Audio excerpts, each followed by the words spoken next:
All right. Getting it started here. Gators Breakdown Plus member chat. The day after, Florida goes to Miami, gets beat 26-7. Another putrid showing for the offense. Seems like Billy Napier's days are numbered. And many people were circling this Sunday with a bye week coming up for a potential move to be made. But does it look like that's going to happen as we record this Sunday evening around 7 o'clock? Everybody, thanks for hopping in. Thanks for joining in. Whether you're in here, we'll Gators Breakdown Plus members and taking part of it live, or you checking out the replay. Thank you so much. But can't do this without the Gators Breakdown Plus members. So a lot of frustration. It's been an eventful day in the Discord, talking about everything that has gone wrong, can go wrong, stuff that hasn't happened, that needs to happen, all that good stuff. The expected conversations of the next move for Florida Gators football. But it doesn't look like it's going to happen on this Sunday, September 21st, the day after Florida loses to Miami and starts the season 1-3. Completely inexcusable. So, you guys heard me last night. Hey, that episode's doing really, really well. I know misery loves company. That's kind of just the label I put on the last 3 weeks here. The group therapy sessions will continue right here on Gators Breakdown Plus, but that's exactly where Gator Nation is right now. And not many left in the boat of defending what's happening on the sidelines for this Florida Gator football team. So we'll get some members in here. I hope you guys enjoyed late Saturday night episode. As I said, the conversation mostly stirring around why is Florida not going ahead and moving on from Billy Napier. Doesn't make a whole lot of sense to me either. I think we kind of know what's on the horizon. The most, I guess, reasoning out there for it is, hey, these guys can redshirt. They've only played in 4 games. They can still redshirt. I mean, okay, if they don't want to be here, who cares? That's where I'm at. This thing is bad. This thing is headed nowhere. So if guys don't want to be here, fine. I mean, I don't think we saw the mass exodus at Virginia Tech and UCLA. Or I don't follow those programs as close, but those 2 programs made their moves a week ago. And you know what? They were still able to field a football team this past. I know Virginia Tech did. I think UCLA might have been off this past weekend, but if that's the reasoning, that doesn't fly with me. So we'll see where it goes. I think it happens eventually anyway. So maybe all for nothing. But I know people just want to send the message of, hey, let's just turn the page and put some optimism back in the program of going ahead and moving on. No issue with that. That would be the plan, I think I'd be going with anyway. But that's not what we're doing here. So looks like a bye week in Texas coming up. Billy Napier still be on the sideline. Can it happen right after that one? Does Florida wait till the next bye week? Who knows?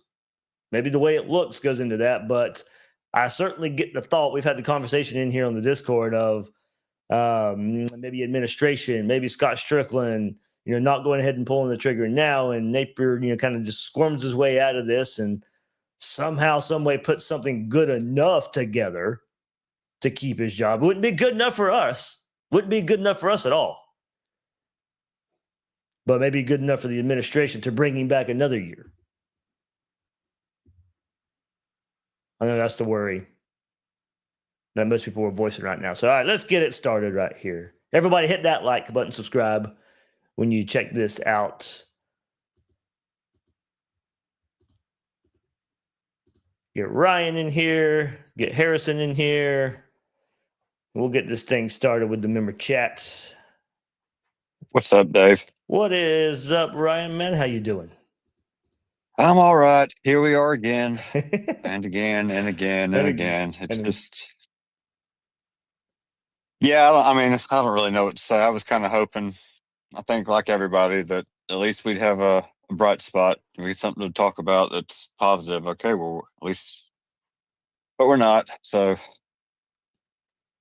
I'm like you. It really doesn't make no sense if you're worried about players leaving. I mean, is that really a big issue in the NIL era? I mean, if you can still pay them, they're still going to show up and play, right? I mean, Yeah, I guess the worry they there is went. some people say maybe they got a lot of money up front, so Well, that's just some dumb contract negotiating there.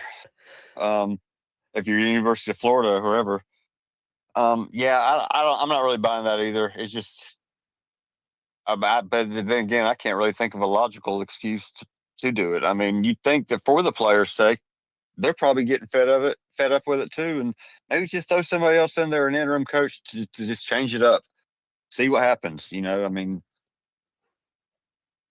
there's really only 2 games left on the schedule that I would slightly even possibly give us a chance to win, and I'm really not giving that considering what we've seen. And Yeah, that brings so, I up mean, a point from Zach Tiggs 96 in the chat here. If they're waiting for the next bye week, would they really fire him after what should be a win against Mississippi State? And I would put Zach didn't. I'm not picking on him here or anything, but I would put should be in quotation marks. So I would definitely not bet on those any game remaining. no, But yeah, okay. I mean, I don't know where to go, Dave. I mean, 2 weeks. Maybe they just want one more good home game, thinking they can sell out because it's Texas, and after that, but I think even for the I don't know. crowd, I think even if you go that angle with it, I think going to the point of injecting some optimism in it. I think if you made the move and pulled up an interim coach, that the fan base, I think the fan base would latch on to that and be somewhat more Absolutely, excited and be somewhat more excited for the Texas game than they are right now. absolutely. That man is going to get booed to death the first time his offense goes 3 and out, or has to punt, or we only have you know 10 points at halftime, whatever. It's going to be an embarrassment on national TV, hearing the swamp boo every other series. I think that feeling could be like even pregame too. Like the Gator Walk, but you won't be anywhere near what it could be. Yeah, definitely. While the team's warming up too, if Napier's walking around, I expect to hear it as well. So I mean, yeah, I think if you made the move now, I think it would cause for a better environment pre-game and maybe even during the game too. We'll have to see how the game plays out, but I do think it would. I do think it would cause for a better conversation, better not feeling as in just going to win the game, but just a better feeling around the Gators program in and of itself the next couple of weeks than what we're going to be talking about the next 2 weeks anyway. Yeah, it's just it's deflating. I don't know. He's just really, really stubborn, man. It's just crazy. I don't get why he's like. DJ has really not played good at all, and he has yet to make a move. I mean, I just feel like for the better of the team, you should have done it last week. You should have put Jones in, but man, you should have probably done it this week too. I mean, it just ain't something ain't working. You ain't scoring. I mean, I'm not saying that's going to be the answer, because I really just think it's the offense. We've seen what 3 quarterbacks under his system. The 3 different style quarterbacks. We got the dual threat with Anthony Richardson. We got the game manager with Mertz, and we got the pocket passer with DJ. And ain't none of them really been good. So other than Mertz was efficient, but it's Billy Napier and it's his offense. So I'm just thinking maybe, but you got to try something if you're Napier. I mean, don't you want to win the game still? Anyway, I'll let somebody else talk. I'm done. Yeah. Rant over. Thanks, Dave. Oh, good. Harrison's in there. I would transition there, kind of going back to the game against Miami. Just it's another example of I think what we saw. There's no identity for this offense. Last week we're throwing the ball 50 times and DJ Lagway's throwing 5 picks, and you can't get anything going. You score only 1 touchdown, and then against Miami, obviously you looked like you were trying to get the run game going early on. That wasn't happening. So then, you don't even throw for 100 yards in this game. So everything's so safe because of those interceptions last week, I think Lagway's afraid to go down the field at all and protecting the ball too much. So taking sacks, not putting up the ball at any kind of risk whatsoever. And just to me, just confirmed there's just no identity of this offense. There's nothing they can lean on right now to dig themselves out of a hole. What's up, Harrison? Hey, Dave. How we doing? Doing good. just to piggyback a little bit off what Bill and Ryan said, because I listened to Bill last week talk about that he brought up to the staff about about what they need to do, and they didn't really listen to him. It's starting to show, like, all the stubbornness of the staff. It's starting to see it all throughout these first weeks. It's like, just seems like he's like, this is the offense. It's like, if you don't execute it, then we're just not going to try anything different. That's what it looks like. Even maybe there's some frustration there on our side too. But yeah, for the most part, that's exactly what it seems like. And I even put there too. Even when they do try something different, which is not all that great and not that many times, but even when they do, it doesn't work. They fall flat on their face. A trick play does nothing in this offense. And it's just I think I put it out there yesterday. It was a calamity out there. It's just a disaster on offense, and there's nothing consistent about what the issues are. One play it's DJ Lagway, the next it's actually the play called, the next it's the offensive line. There's nothing that comes together for they keep talking about stacking plays. They can't stack plays because of all those issues. It's just nothing consistent. But when it starts with your head coach, who is the offensive coordinator, and that's bad, and your quarterback's bad right now, that's how you get it looking as bad as it does right now. I mean, because you can't play call your way out of it. Everything's on hard mode. And when your quarterback's playing like this too, there literally are no answers right now. Especially if this offensive line's not going to sit there and open up holes for the run game, the easiest thing that you should be able to do, since that's out the window, and now you have a quarterback you can't rely on, you can't call plays for him. That's why we see the disaster. There's nothing for them to turn to. Yeah, I mean, the thing is it seems like, I'm not saying the defense is fixed, but it's like Napier's tried to fix everything but the one thing he needed to fix. I know it's been mentioned before, but he's done everything but fix the offense. And I keep seeing the comparisons to Drinkwitz about he hired an OC, and it's like, I don't even know if that would work with Napier the way he is. I get that too. And I know Bill put in here earlier on in the Discord is like, what makes us think Napier would be a great CEO? Yeah. I can't point to anything that tells me. I think that's probably just more hope. If you ask somebody that question and say, well, I just think, would it be better? Okay, it might be better. From what we've seen, it's still not putting Florida at the level Florida needs to be at.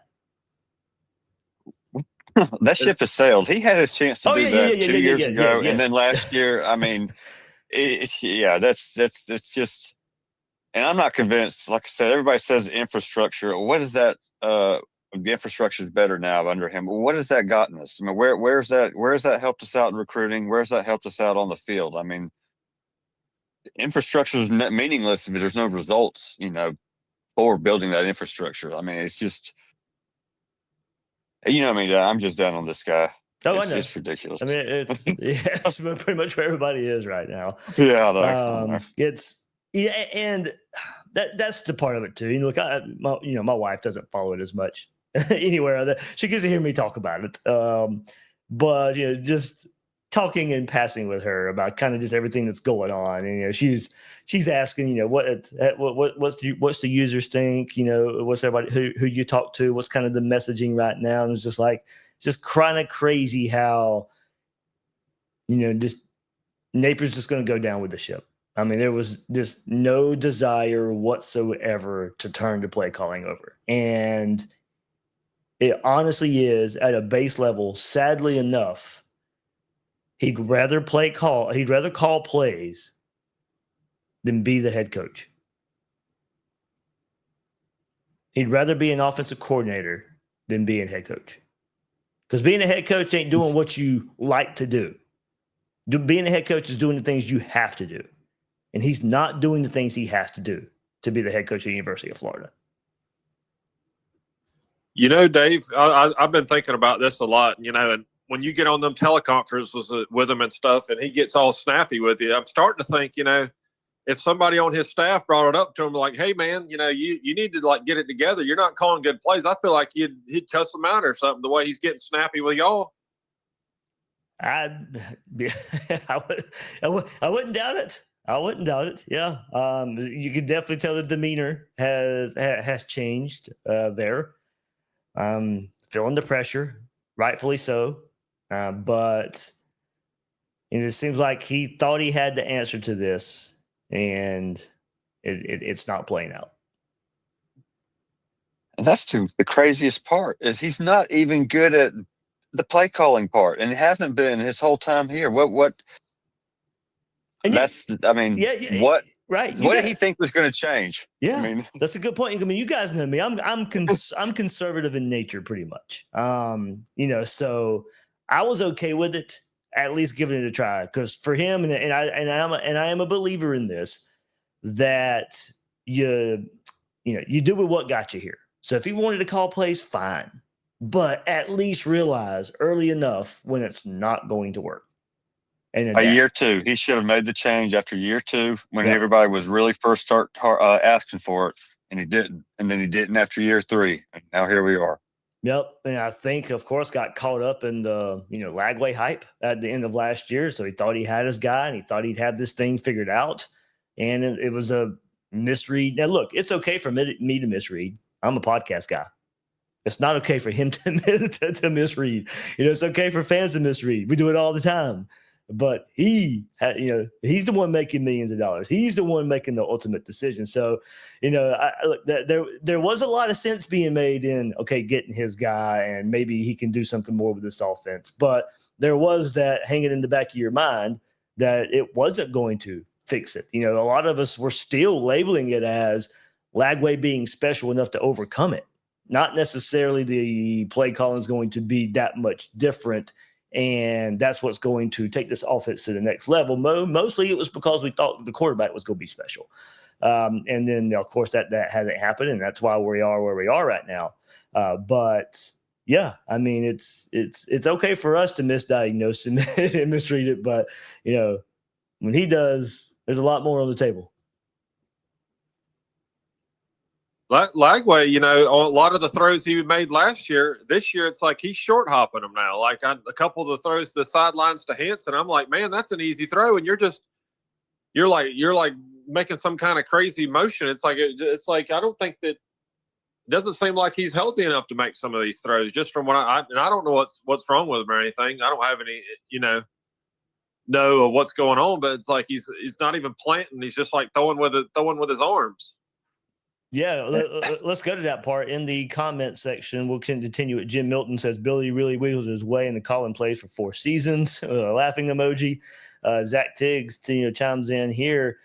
Looking at DJ, I'm truly worried that he may be done, because when I see him, he truly looks terrified standing in the pocket. I believe all these injuries have messed with his head. And then Daniel chimes in after that. Lagway's still hurt. You can't talk me out of it. Should have gotten surgery. Look, and I'll say it again, you guys. I know I put it out on the podcast, I think, for the first time yesterday, but I put it in here on Gators Breakdown Plus. Trust and identity are the words right now, and I'm still sticking with that. I talked about identity earlier on, but trust is still a big part of this. And yeah, I don't think Lagway trusts anything right now. I don't think he trusts himself. I don't think he trusts the offensive line. I don't think he trusts the play calls. And I don't know if he trusts the injuries either. So I guess that kind of goes to the point of me saying he doesn't trust himself. I think he's swimming right now. There's just so much going on, and maybe the bye week is a refresher, some kind of reset for him. But we got to see that. But I don't think there's a lot of trust from DJ Lagway right now in what he's doing, and however you want to define that with the injuries or the rust or whatever it is. There's all these things combined. I think that's how you fall this far if you're him. But yeah, it's not there right now. So, it's so odd to see. I mean, we don't see a confident quarterback at all. There was times last year when he's just tossing the ball down the field, and some of those throws were risky, but he trusted himself to get the ball there. I don't know if he trusts himself to get the ball there right now, or because of all the time missed, or because of more quote unquote experience in this offense, they've kind of taken it out of him from taking so many risks, and he doesn't want to, and now he's not doing it. I don't know. I don't know. I don't know what the answer is to what we're seeing, but it's certainly some sort of combination of everything that we've been discussing. Yeah, one, it's he doesn't trust his offensive line. Can't really blame him. I mean, you could tell he won't set his feet in the pocket. His footwork's terrible. I mean, he's looking to scramble just as soon as he gets back there. Yeah, Ryan. It's like as soon as that one read is not available, he's gone. Yeah, he's gone, exactly. And then his throwing motion has always been a little sidearm, but it almost looks a little different. And I'm not like I may be just making this up, but it just kind of looks like it's a little lower anger, more of a sling more than just throwing it. Like I said, something just doesn't look right with his mechanics. Where he was different last year. I mean, let's not forget, it's just not the same quarterback. Yeah, let's not forget he was going through a motion change, to try to save his shoulder a little bit. And I wonder if that's too. There's a lot in his head now about trying to fix the throwing motion that paired with everything else is contributing to what we see. I mean, it looks off, and it kind of has you can see from the way he throws his arm angle, he's trying to hit some of those routes to try to drop it in over the safety or the defensive back, whoever it is, like nickel or whatever. You can't, and it just seems like that's just almost an impossible throw for him to make now because it's I don't know. You can just tell from the angle you're at. He can't get it down into that little pocket. I don't know.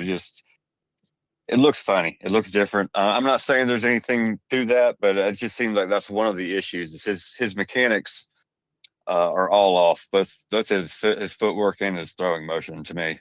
Well, hey, when it looks like it does right now, we're going to nitpick. So yeah, that's true. Who knows? What is up, Bill Sykes? Hey, man, what's going on with you guys? Chatting it away.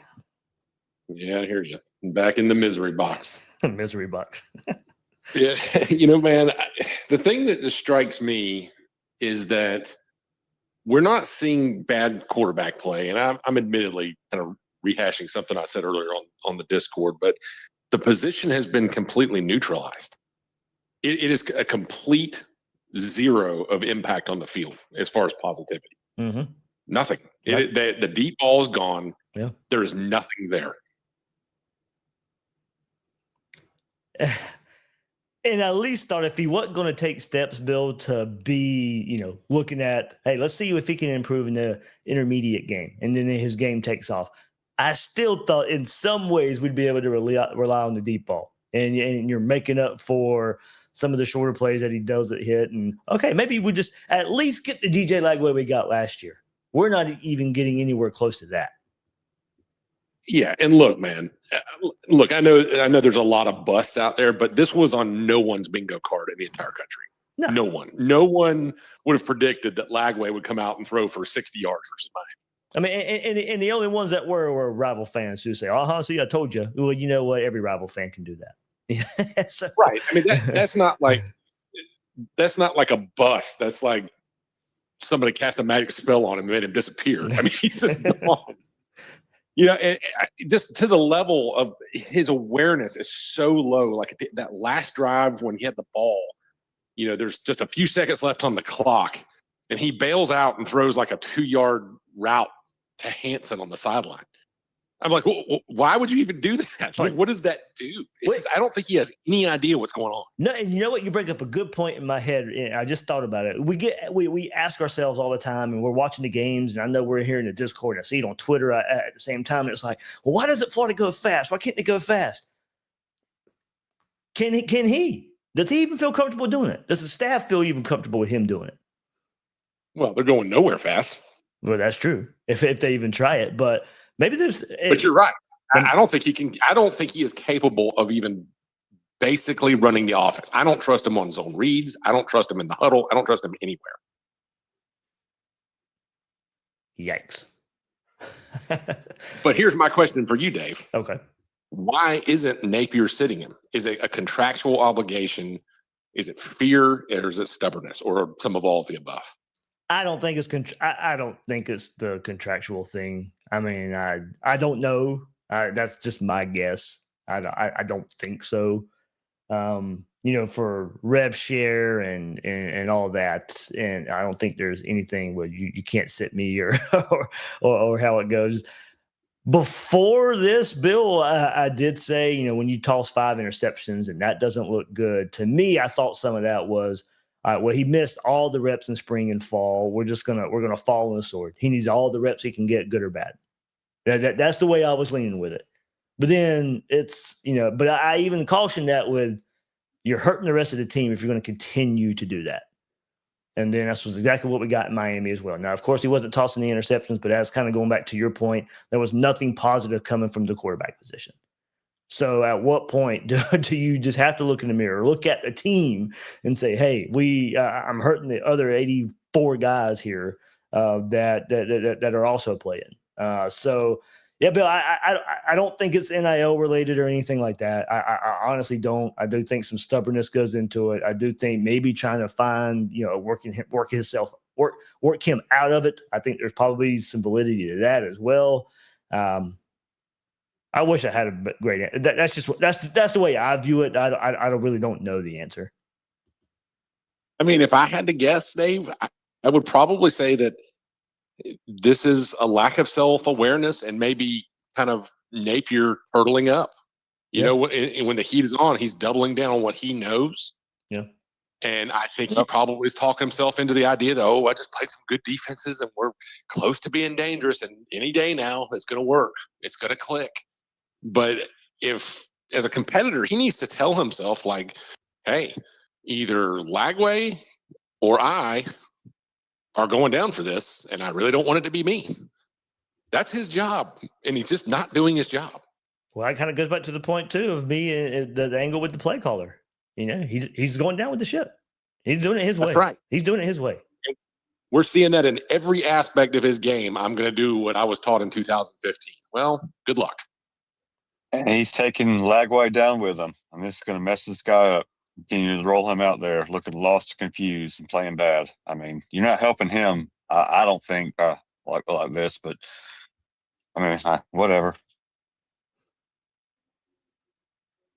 Guys, I did not know, looking at the PFF, holy moly, I did not know this was even possible. All right, so the pass blocking grade. Let's just go through it now. Against LIU, 76.5. Against USF, 94.5. LSU, 65.2. My bad. 72.5. I read something else. So against LIU, pass blocking, 76.5. 94.5 against USF. 72.5 versus LSU. Against Miami, 0.2. Was that one player, Dave, or unit? That is the whole unit, Bill. 0. You should just say 2. It was an overall grade of 59.6 for the offense, but the pass blocking grade of 0.2. I didn't even know that was possible.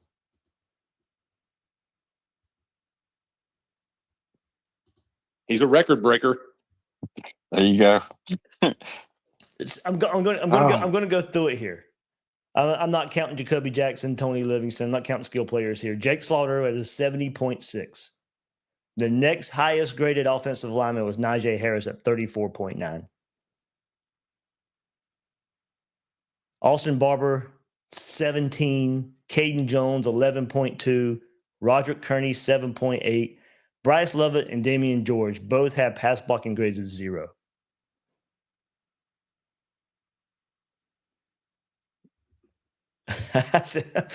I knew it was ugly, but if you want to put some grades to it, that's how ugly it was.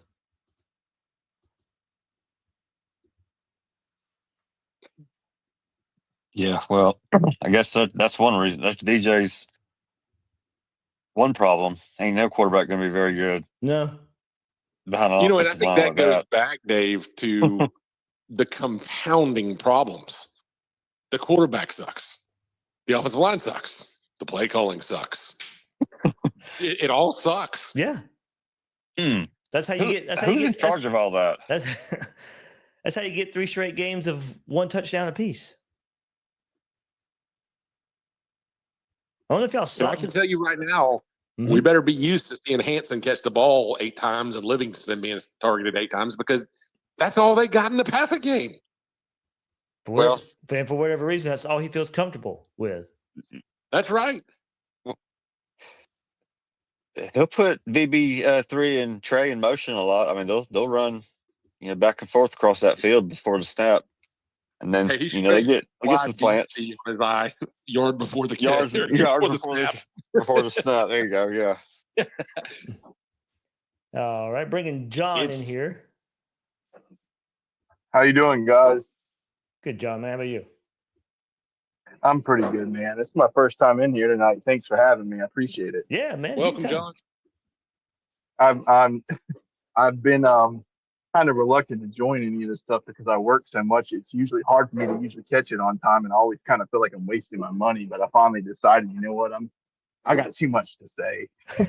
But it kind of all went down the drain. All the things I wanted to say, it kind of just is like, after watching the game last night, I just reached the point where I was just like, anything I had to say was kind of null and void. At this point, there isn't a discussion about the ifs, ands, or buts. I'm just done. And I didn't even want to be that way with Napier because if I'm being honest with you guys, I kind of thought that what he brought to the table as a person and as a coach and, his philosophy and building the program and this NIL era, the instant gratification, I kind of noticed the trend of, live fast, die hard. I think Dan Mullen was kind of an example of that. Not so much with the portal, but, instant results, then it died off. And I think we've seen that trend across some other programs. And so I thought to have somebody come in here, build up the culture and recruit well. And now I know Florida's not broke, but we don't got Texas money to have somebody who, regardless of what the talent composite says, to have someone who had a real good eye, a knack for talent for some of those guys who maybe weren't rated accordingly or kind of fell through the cracks, that would give us an extra edge. So I honestly think our roster is more talented than what the composite says. But, I really wanted Napier to work out, but I'm done with him, man. I'm so done with him. I can't. It's boring. I'm over it. I've been a Gator my whole life. I was raised in Alachua and Bradford County, and I can't deal with him no more, man. I'm done with it. He wants to run an offense that sort of looks like Sean McVay's heavy pistol, a lot of pre-snap reads, and it's just he ain't Sean McVay. Yeah, I can I can try and dress up in a Halloween costume and be somebody, but I'm still myself. So yeah, it's a polished turd for sure. Yeah, and you bring up the talent point too. And I think there's a lot to that too. And with some of that, we were, granted it's nowhere. The recruiting itself, just look based on the recruiting results. Still not where ultimately it needs to be. But I think this year when you were pairing it with the experience, you thought that might be the magic elixir. I was like, yeah, okay, you're not as talented as Ohio State and Georgia and Bama and in Miami in some ways. And when you look at the trenches and all that stuff, but at the same time, okay, when you looked at the trenches, you had Caleb Banks and Tyreek Sapp coming back and Barber and Slaughter and then more offensive linemen. So, okay, maybe you can make it up there. But right. even that we didn't get. And look, it's kind of a revelation. The two programs that were talked about a whole lot of bringing back a quarterback and bringing back experience for Florida and Clemson. And both of them are not hanging at all with the limit for Clemson, almost non-existent transfer portal approach. For Florida, a small transfer portal approach. And Clemson and Florida both lost to LSU. Florida just lost to Miami, and a retooled quarterback transfer with Carson Beck. They retooled their receiver room for the transfer portal and using freshmen. They retooled their secondary with freshmen, and that was something I pointed at coming into the season was Florida's got LSU and Miami early, and it's more of an established roster. We're going to build their recruiting against teams that use a transfer portal heavy, and Florida failed on both accords early in the season. So there's probably not a consistent answer to this because there have been programs that have used experience to their advantage to make the playoff and make long runs in the playoff. But I think when we were looking at this season and we're circling this season, it has not paid off for the top of college football, where the consistency in the roster is paying off more so than just go get the talent. And here's the question, and I think it's a rhetorical question. Do we really believe, based on that PFF grade of our offensive line last night, do we really think that they're that bad? That bad? I don't think they are. I think it's a sinking ship, and it's affecting everyone like a virus. Yeah. Are they I don't that think bad? they're that Probably bad. not. Yeah. Are they that bad? Probably Are they not. Ohio State? Yeah. No, but no. Yeah, that bad? No, but they have not lived up to my expectation this year. No, they haven't. But I think the problem is not just them. It's something else going on, and it's coming undone. It's coming undone. Oh yeah, I don't get it. But yeah, I can't put it just on them either. no. Here's a question I guess I keep asking myself. Now, don't get me wrong. I'm really glad to have the horses we have in the stable on the wide receiver room. But to be honest, how is it that we lean heavy on tight ends and we lean heavy on offensive line based on based on the offensive philosophy that he has set up, but we spend all this money on wide receivers and don't feel the right type of O linemen and tight ends. It doesn't make any sense. That's where we should be spending our money at. You're asking a magical question there, and you're right. That's it one makes reason. No sense. Yeah, that's one reason I thought it might change a little bit, the offensive philosophy, because of what you were doing at receiver, the receivers you were getting, the type of receivers you were getting, the money you were spending at wide receiver. All right, maybe there will be a change. Maybe there will be a philosophical change, and it's never come about. It's never come about for sure. Right. And look, Bill will pound in the sand. He'll share it every other day in here, his article about the offensive line and previewing how important and how integral it is, especially if you're going to run an offense like this. And look, we saw it on display just 24 hours ago. The importance of the trenches, especially on the offensive line. It hit us in the face. And Miami took that approach serious. They built their offense around it, and you see it paying off. Hey, Dave, I actually have something he just reminded me of. If you don't mind me jumping in with another point. Yeah. No, not me. I just keep thinking about this Hayden Hansen and Tony Livingston thing and the share of the offense they're commanding. And like I already know, I mentioned earlier that, just part of that's Lagway. But it also hit me that, what was it, Tank Hawkins that got targeted on that fourth down instead of Vernell Brown? And it just made me think, what happened to Amir Jackson? And I looked at the roster because he was the real weapon they landed at tight end, and he's listed at 235 pounds. And I'm like, did they recruit somebody that they knew that didn't fit their profile and they had no intentions to use? Because it just doesn't seem like we're targeting the few athletes that they actually have, and it is mystifying. Yeah, you would expect some breakout of him. Played receiver, more receiver than he, in high school. Maybe could be that type of threat, that hybrid threat. And yeah, we haven't seen it at all. Didn't Napier even say, like in his opening presser or sometime in the beginning when he first hired, that we're going to build our team from the inside out? I mean,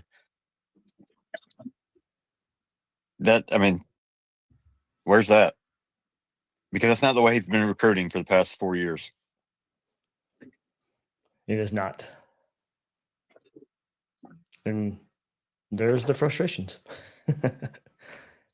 Well, I will say one thing. On defensive, they've done okay.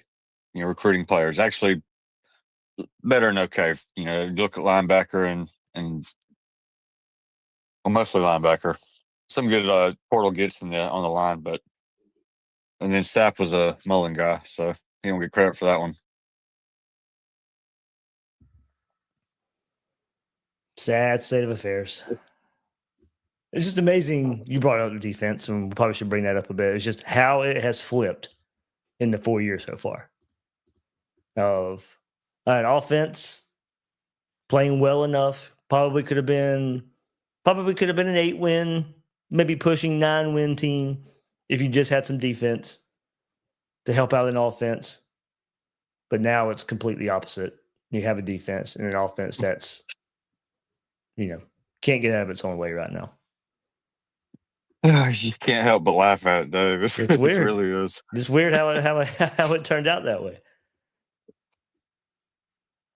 I don't know what's going to be worse, what we've seen from the Gators so far, or mine and Will's over and unders for this season. Oof, I would just say any team. I haven't really watched a single team yet this year be dominant, and it was a good year to make yourself relevant and do something. That's not to say no one's impressed me.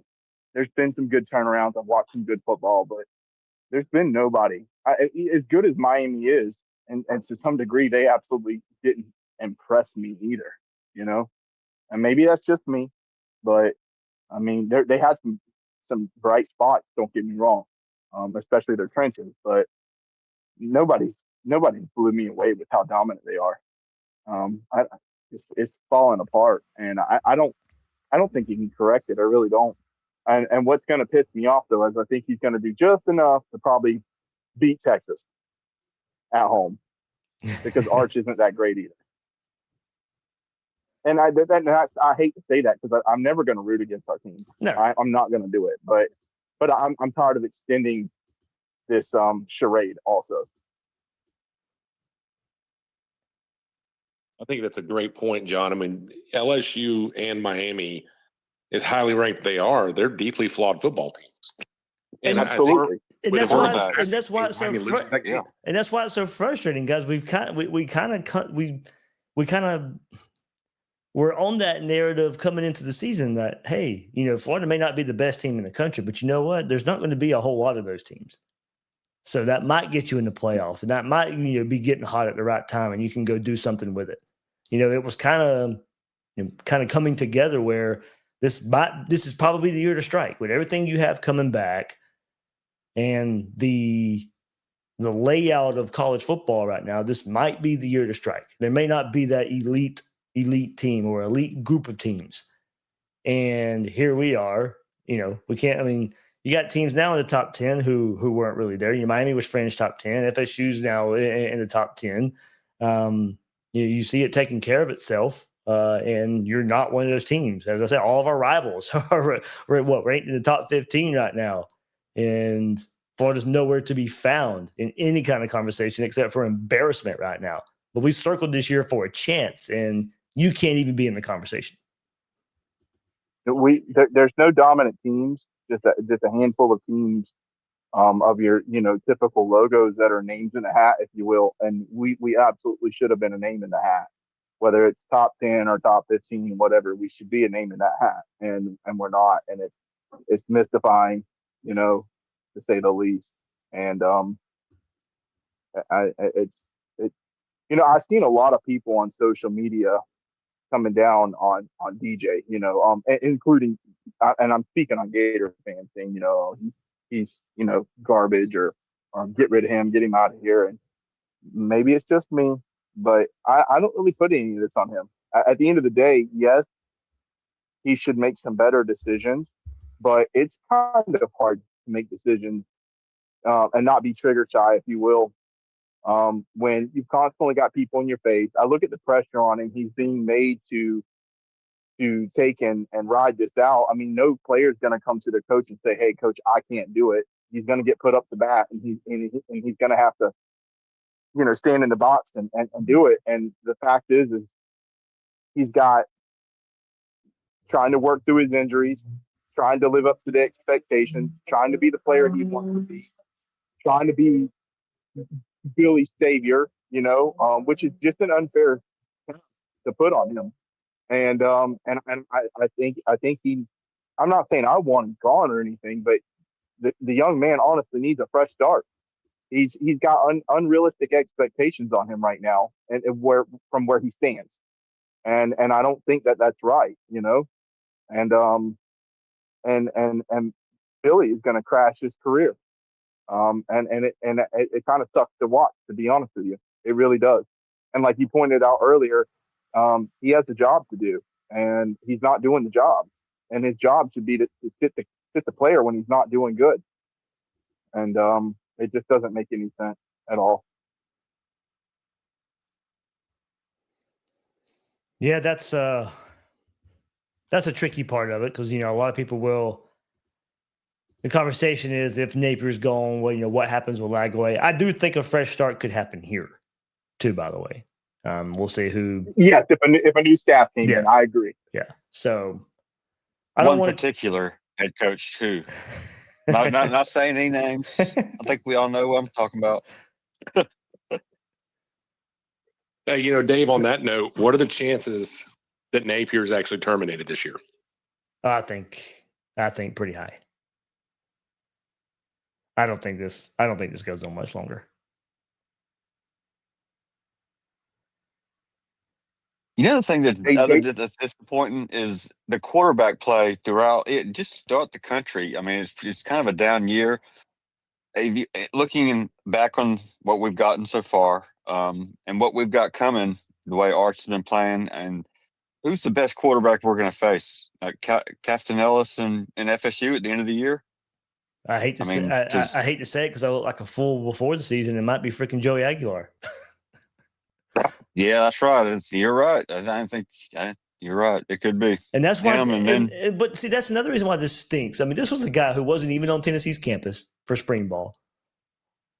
And it's kind of throw Carson Beck in this too, because he couldn't go through spring.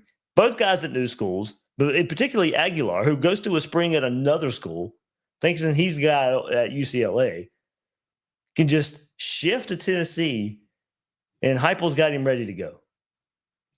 Well, he's got that QB-friendly offense too, though, man. Oh, for sure. But I just think for Lagway, you had experience in this offense, and it's not paying off. And this is just a completely new thing. Just to be ready that fast, to me is impressive, because I didn't think they were going to be that good at all, Tennessee. And they've been pretty impressive so far, even in the loss to Georgia. But Napier at Oklahoma, I mean, it's these schools are hitting the transfer portal jackpot right now. I've got Oklahoma winning the SEC. I think they're going to do it.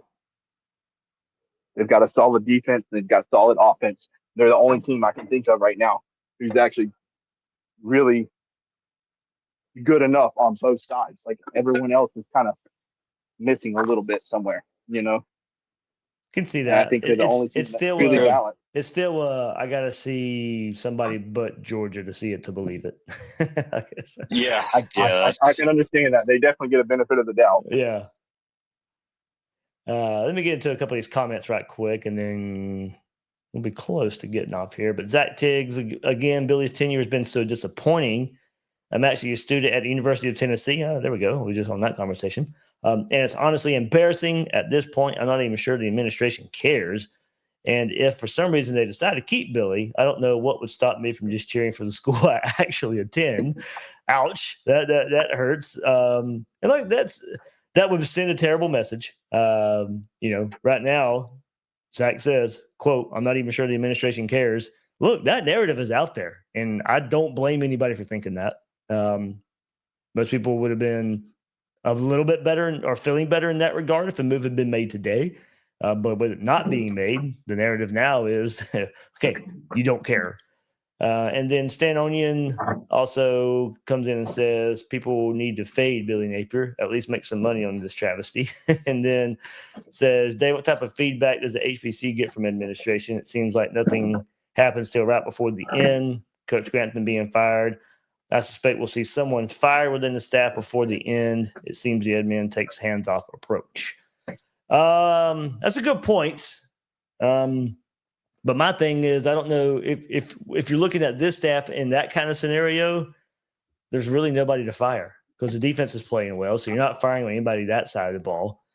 maybe an offensive line coach, but that's not going to turn any heads for me. At least, Billy Napier is the OC. So if he fires the fired our OC, offensive coordinator. yeah, that would be the only thing is somehow he just says, okay, I'll hand it over. To me, it's already too little too late. At that point, I don't think you get a chance to save your job just because you do that. But maybe it is kind of like a Mullen move. Okay, yeah, he gets rid of Grantham, but he ends up getting fired anyway. Maybe that is what happens. Billy Napier says, okay, hands off. Russ Callaway, you're the play caller. But then 2 weeks down the road, it still is not working, and it's bye-bye for everybody. But I don't know if we get the weird move like that. I got a question for you, Dave. Yep. Since you've been, part of the media for so long, and kind of, get a lot of inside info, I guess you could say. What do you think the reality? Because my first initial statement was Stein over at Oregon. He's 35. There's no way UF hands him the keys to this program. But then I got to looking, and I saw that Dan Lanning was 35 when he took over Oregon, because he's 39 now. Yeah. I'm not saying I do or don't want him. I'm just asking, not to get into coaching searches or anything like that per se. But what do you think the odds are that UF would do something like that? Yeah, I don't want to get too deep into it yet because I am saving a lot of my stuff for when it actually happens. But since you did ask, I don't think they'd go that route either. Don't get me wrong. If I was to make the list, Will Stein would certainly be on it. He'd probably be like top 10-ish. But him being a coordinator certainly weighs there, and kind of with some of the options, other options I think Florida will have. So certainly not as high there, but I wouldn't be totally disappointed if that ended up happening. If we're just going to talk that scenario, going to your point about the age and all that stuff, yeah, I mean it's a new world of college football now. That would not hold me back. But in looking at it, has he done it long enough? He took over for Dillingham, right? When Dillingham left to go to Arizona State. I believe so. I couldn't be 100% sure myself on that. I think so. But so that's has he done it long enough? But it's a nice offense, and they keep it humming there. So yeah, I mean he'd be on the list. I wouldn't be totally disappointed if that's the way it went. But to me, if it gets to that point, and the way I think this search goes, that means Florida probably missed out on some of the other guys because he's not going to be at the top of the list. So that means Florida was told no by a handful of people for it to get to that level. Yeah.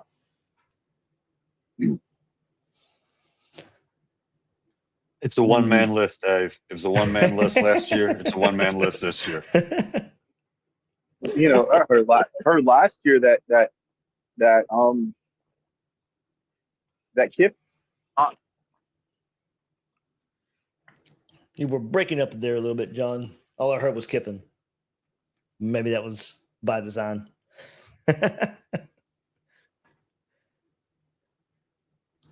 Bill, you had something to say? You got something else? Not really, man. Okay. Just really enjoying the opportunity to get in here with everybody. Yeah. But yeah, I mean, there's only so much we can say. It's a disaster. Right. It is. The only thing new that's happening is the opponent that you're playing, but the games themselves don't really hold a lot of conversation anymore, except for digging the grave even deeper. Well, Dave, let me ask you this: if you had to guess, do you think they're looking at the next bye week? Like, are they giving him more rope at this point, or is this getting everything in order and preparing to pull the trigger? Oh, yeah, I can now, John.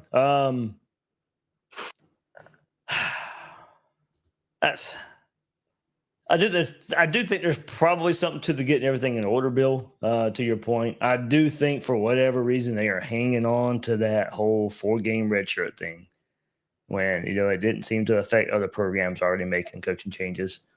For whatever reason, Florida just kind of wants to do everything on the up and up in a lot of ways.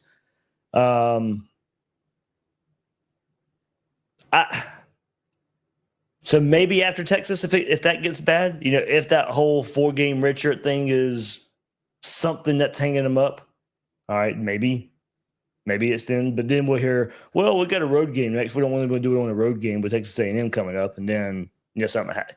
So I get it. It does seem like it can be a comedy of excuses to keep this thing going. So let's just say after Texas because of this whole redshirt rule thing, and if not, then I would say that next bye week is the date that's circled.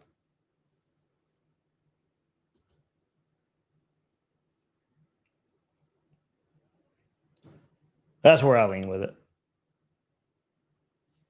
Yeah, I'm very apprehensive about this because Texas obviously has their own quarterback problem. Yep. And you can see a narrative where I know if they skip that one out at home, then it's, well, he did win. Let's see what happens. And then if you split Texas A&M and Mississippi State, which obviously you're probably looking at Mississippi State there. Now you're facing a Georgia team that in my mind still has to prove that their model is not fading out a little bit. Yeah. I just don't like the idea of, none of these teams are great. I'm like, as good as Lane Kiffin is, Ole Miss is not a great team. As good as Heupel is, Tennessee is not a great team so far. I don't think any of us believed that Florida State suddenly turned into 2015 Alabama. Nope. And I know people are jumping on saying, "Oh, and Miami's not that good either." After what they showed, so, sorry. To me, all that told me last night was Florida's defense is even better than I thought they were. They are good. So I still think Miami's really good. So, to me, that is another example of if Florida just gets anything figured out on offense, going to your point, Bill, they might have still a couple of victories here, and it just prolongs everything. Yeah. But I do think, I think if it gets to that first bye week or the second bye week and nothing is done, then that doesn't tell me it won't be done. It just might be done then, of course, after a game after that. Like if Georgia gets ugly, okay, well, then we'll make the move.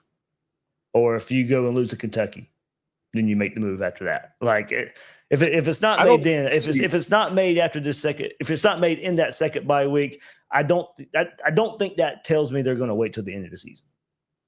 Dave, I think we know now that this defense is good enough to keep almost any game from getting ugly. They just held off an onslaught with literally nothing on the offense.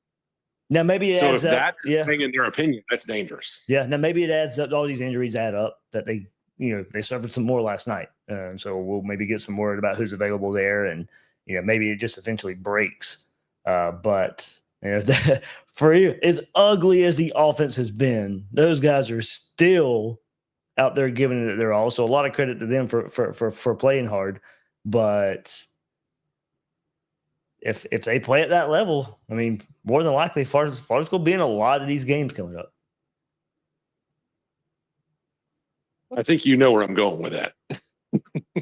I'm really worried that we somehow have some 7-5 season and they're like, oh, look, it was a miraculous finish. Let's bring him back for the same movie again next year.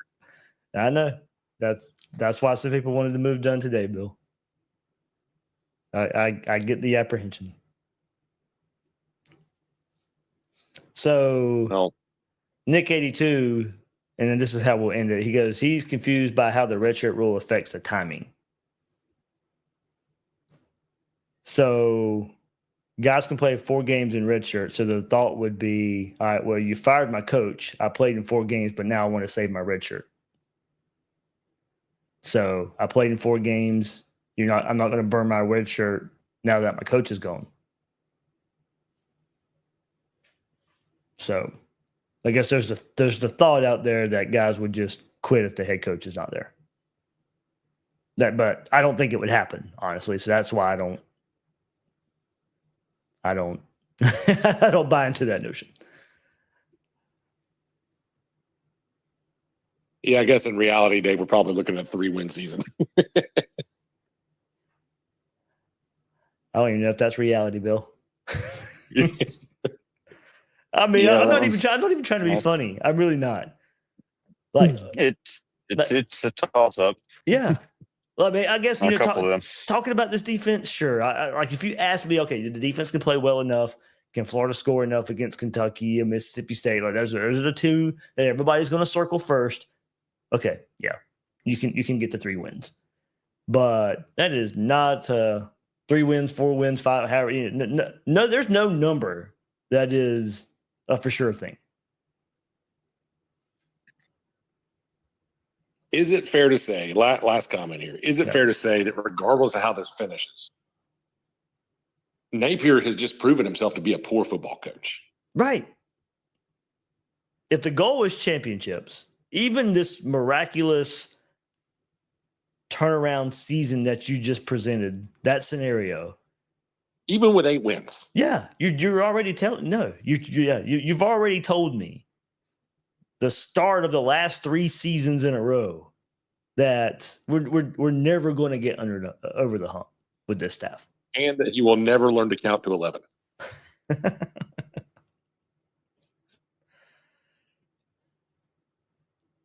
We'll never get to 11 wins because of that.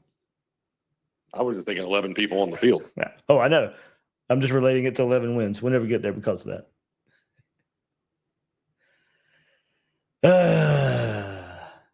Well, there we are. Well, see you back here in 2 weeks for once again.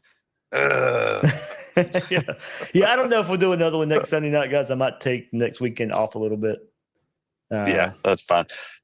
But this week, I did mention, Will and I will get together Monday like we always do. Tuesday night, we'll have an episode about the 3 permanent opponents for Florida moving forward. So that should be pretty fun fodder there as we find out Tuesday night who the 3 permanent opponents will be. And I think we find out the schedule rotation as well for the next couple of seasons with that. So should be plenty of good conversation coming up this week. Well, thanks for hosting this, Dave. Yeah, guys. Thanks for hopping in. And that'll do it for another Gators Breakdown Plus chat. What's up, Brian? Nope, I was just going to say go Gators. Yep. Let's end it right there. Go Gators.